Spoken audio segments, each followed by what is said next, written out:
welcome back to Kirkstone. It's a wonderfully sunny day. As I film this, it's early April, and today we're going to start a longish but not very long series revolving around the genus Echeveria.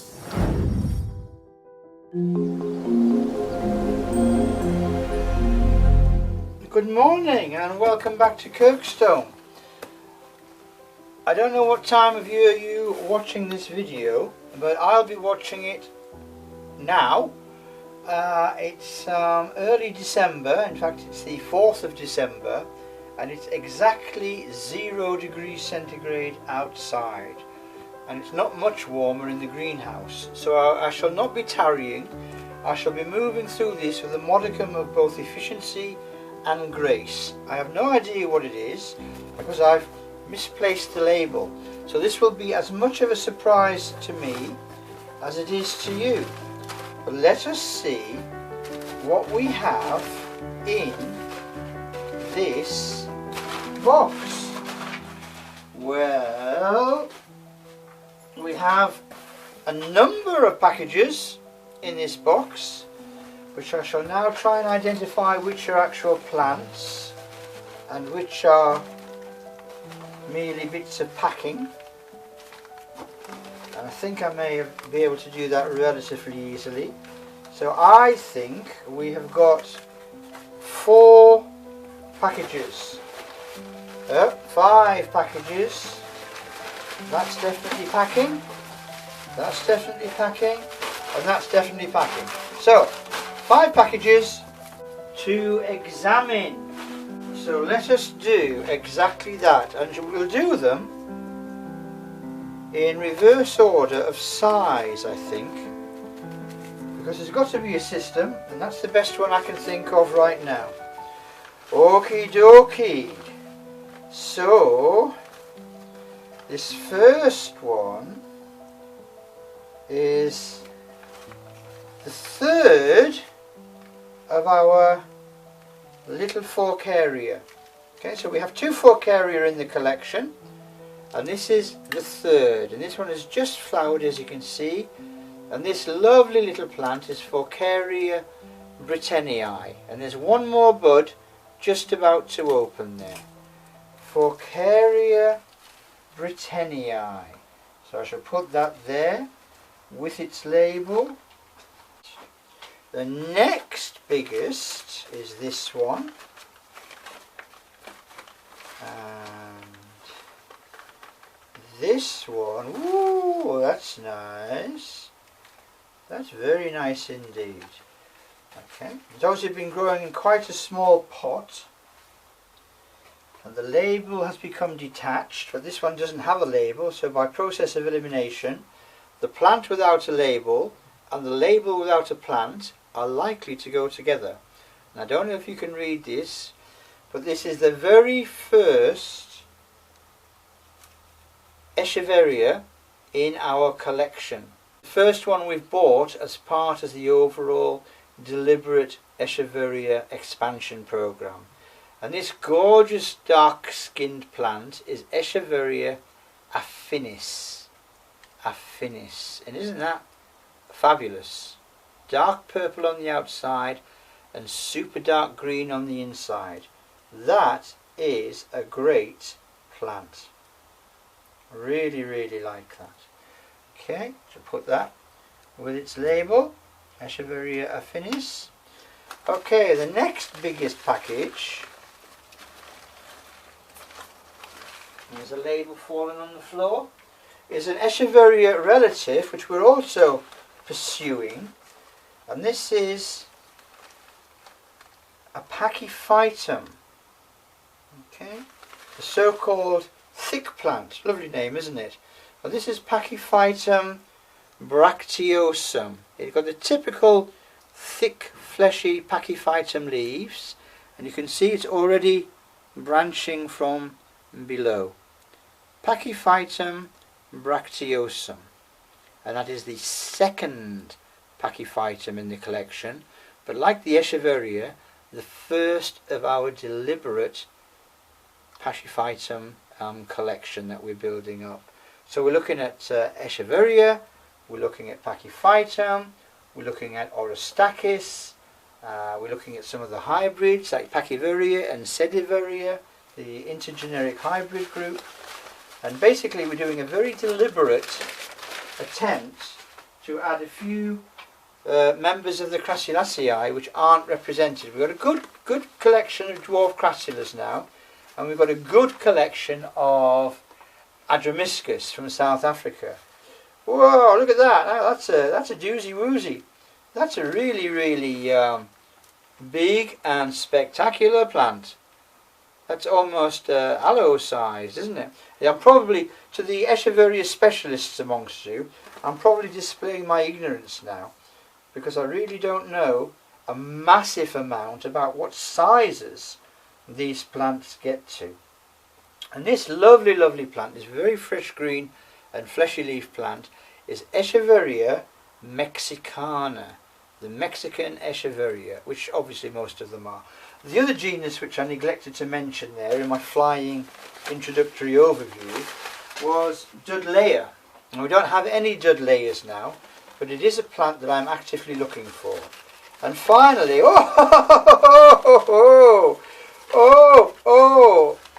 look at that.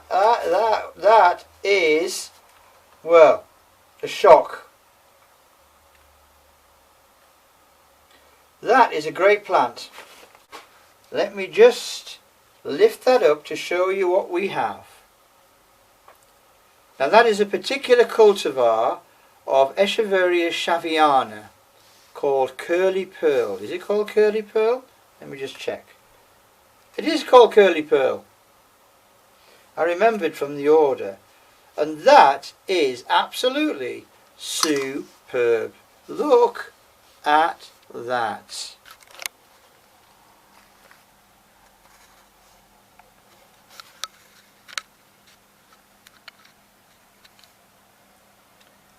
Echeveria Curly Pearl. So that is already a fabulous centerpiece for our little Echeveria collection. So we have 3 today, plus one Echeveria relative, which is this Pachyphytum bracteosum. Let me just lift that up to show you. And then that Mesembryanthemum, that third fork area. But as I say, I really am concentrating on these Echeverias and other Crassula family relatives now. Okay, so I'll take a break there, and obviously what I'll do now is I'll put these gorgeous plants up, and I'll be back to you ASAP. Bye for now.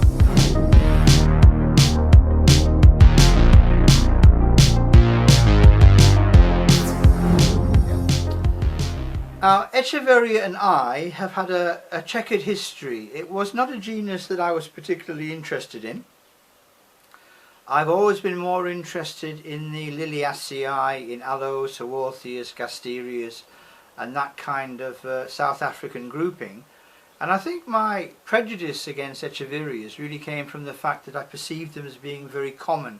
I saw them planted out in municipal parks, in mass plantings, and in sale in garages, forecourts and supermarkets. So I kind of ignored them, and then recently, about 1.5 years ago, I became quite interested in the genus Adromiscus, which is a South African member of the family Crassulaceae. And that interest in Adromiscus extended towards a more general interest in South African crassulas, and then by extension the American representatives of the Crassula family.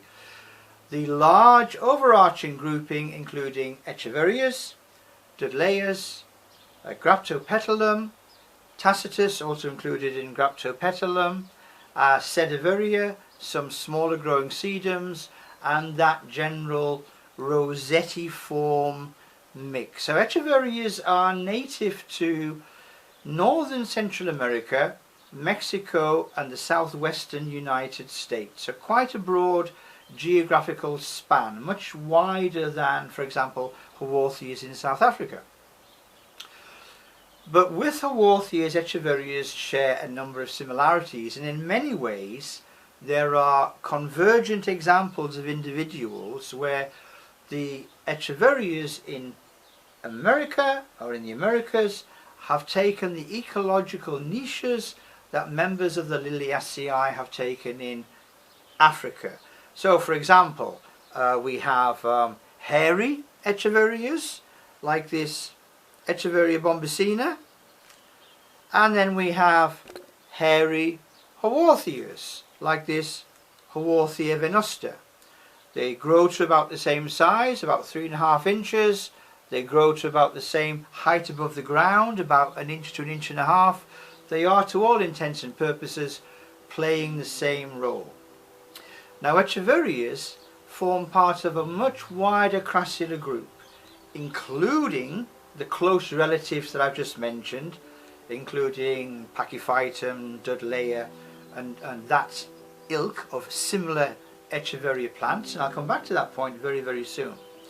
They also, of course, take a botanical relationship to a much wider geographical form, with the inclusion of Madagascan, African and Asian plants like Kalanchoe, like this Kalanchoe tomentosa, and with several other similar groups in other parts of the world, like the Ionium and Grenovias from the Canary Islands, like this Grenovia diotrantalis, which is now Ionium diotrantalis.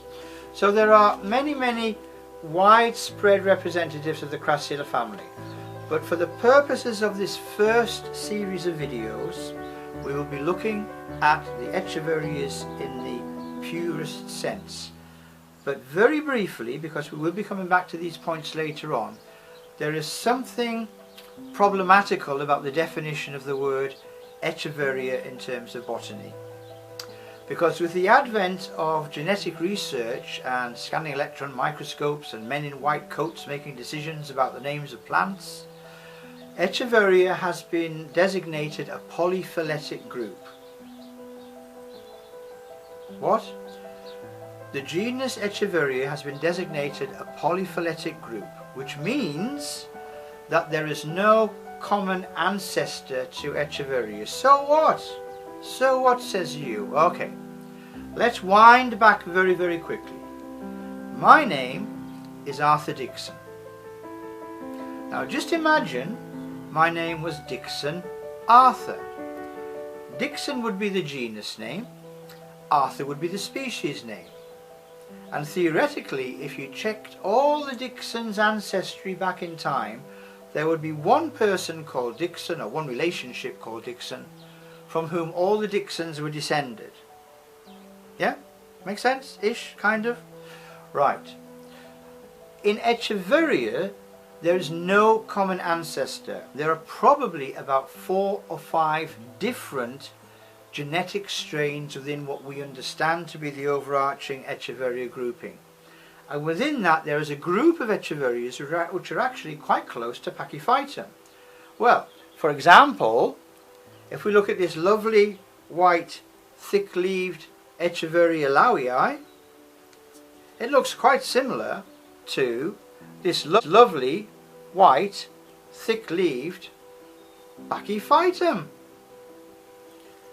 And in fact, the Pachyphytum is much closer to about 9 or 10 species of Echeverias than those Echeverias are to other Echeverias. In the same way, there are some Echeverias which are very close in relationship to a genus called Sediveria. And within the Sediveria and that section of the Echeveria, they're very close, not surprisingly, to the genus Sedum. So at some point in time, the genus Echeveria will have to be split in exactly the same way as Haworthia was split into Tulista and into Haworthiopsis. Echeveria will have to be split into that group of Echeverias which are closest to Graptopetalum, that group of Echeverias which is closest to Dudleya, that group of Echeverias which is closest to Sedum, and that group of Echeverias which is closest to Pachyphytum. It's an artificial genus of plants which look very similar but are in fact not that closely related. So there we are.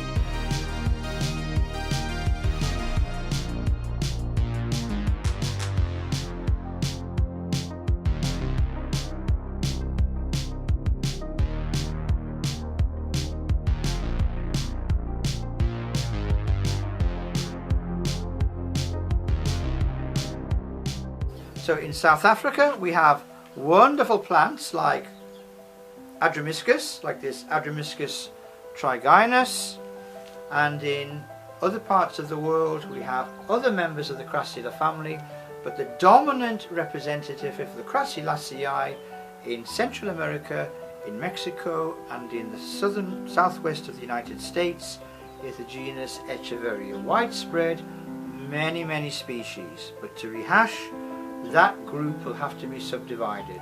But it's a wonderful group. Let's just look at some of the convergence ideas here. So we've got this Echeveria hybrid Ava, which is green, light green, and the leaves have bristles all along the leaf margins. We also have a Haworthia, like this Haworthia blackbeardiana from Cathcart in South Africa, which is very light green and has bristles all down the leaf margins.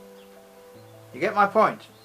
Echeverias and Haworthias are taking each other's role in the same way that agaves in America are the American aloes, aloes in Africa are the African agaves, euphorbias are the African cacti, Didieria and Alaudia are the Madagascan cacti. There are parallels between botanical groupings all around the world. But for now, this is a very brief introduction to a wonderful genus of Northern American succulent plants, the genus Echeveria.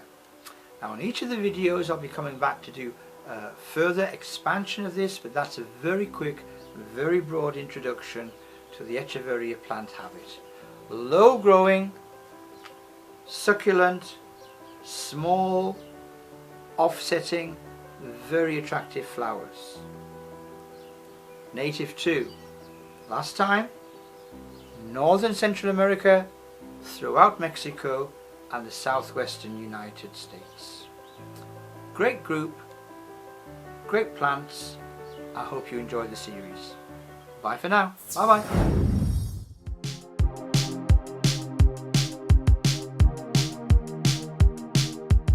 We are 5 minutes later, 5 absolutely superb plants. I'll just skate over this Forcaria britanniae because it will be covered in much more depth in another video on various of our social media, but not particularly devoted to Echeverias or the Crassulaceae in general. So it's a lovely plant, but we're going to move swiftly on. And we've got this very dark Echeveria affinis. I mean, it's those of you who've been watching my videos for a while, the videos that we make here at Kirkstone, will know that I have an absolute fascination for convergent evolution, how plants from completely different biological groups, taxonomically distinct and separate, and often geographically very distinct as well, can look almost exactly the same. They've come to converge because the ecological conditions in which they grow are identical, therefore the plants have evolved to fulfill an identical function, even if they're not related. So a dicotyledon like an Ariocarpus, like Ariocarpus scapharostrus or Retusus longituberosus, or indeed Trigonus, will look amazingly like this plant, which also looks morphologically amazingly like both Haworthia, Haworthiopsis limifolia umboensis, and also like Tulistas, various of the tubercle-less Tulistas, the plain ones like marginata. So that's an amazingly coloured plant with a purple on the outside. Though it's a bit dusty now, it needs a good clean, a dark purple on the outside and that very, very dark green in the centre. So that's Echeveria affinis. And then I should have gone here first really and kept the Echeverias together. So this is a typical thick-leaved Pachyphytum. Okay, so this particular one is Pachyphytum bracteosum. And then we had that large and very impressive Echeveria mexicana. Very, very nice plant indeed. And then the pièce de résistance, that particular cultivar of Echeveria shaviana, which has always been one of the most spectacular Echeverias, of course. And this is Echeveria curly pearl, and it really is an absolutely stunning plant. It's about 5.5 inches across, nice and flat, absolutely amazing. Love it to bits. Echeveria number 3, Echeveria number 2, Echeveria number 1, Pachyphytum number 1, and that lone stray member of the ficoid tribe of the Isoaceae, Forcaria britanniae. Another lovely, lovely plant. Okay?